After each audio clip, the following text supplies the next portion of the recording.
Salut à toi et bienvenue dans cette nouvelle vidéo.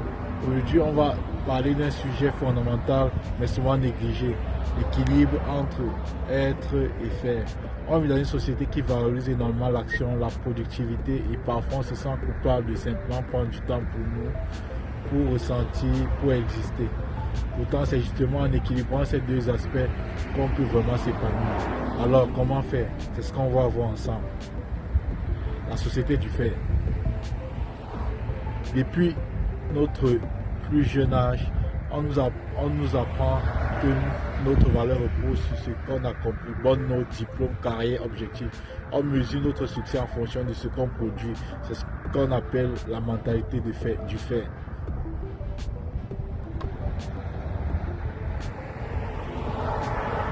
Cette course à la performance a un prix, la fatigue, le stress et parfois même le burn-out.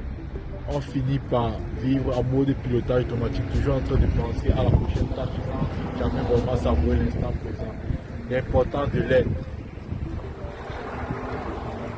L'être, en revanche, c'est cette capacité à être présent à soi-même, à ressentir, à vivre pleinement chaque instant. C'est la méditation, c'est la contemplation, c'est ces moments où tu es juste là sans pression, sans attendre.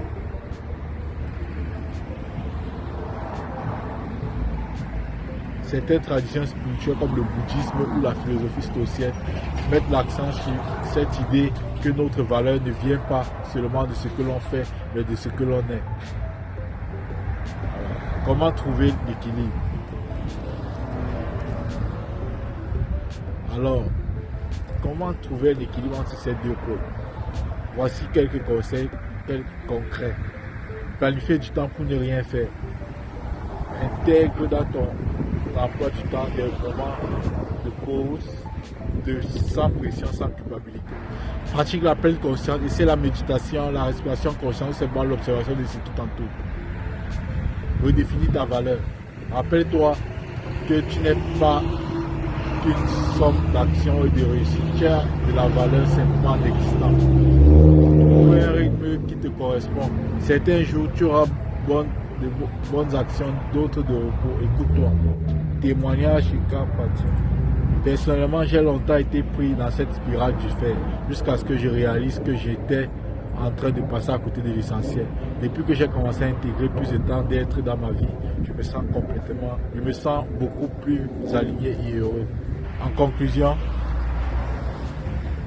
pour sortir, alors toi, où en es-tu dans cet équilibre entre être et faire? Dis-moi en commentaire comment tu trouves ton propre équilibre. Et si cette vidéo t'a parlé, pense à t'abonner, à liker et à partager pour aider d'autres personnes à ralentir, à vivre pleinement.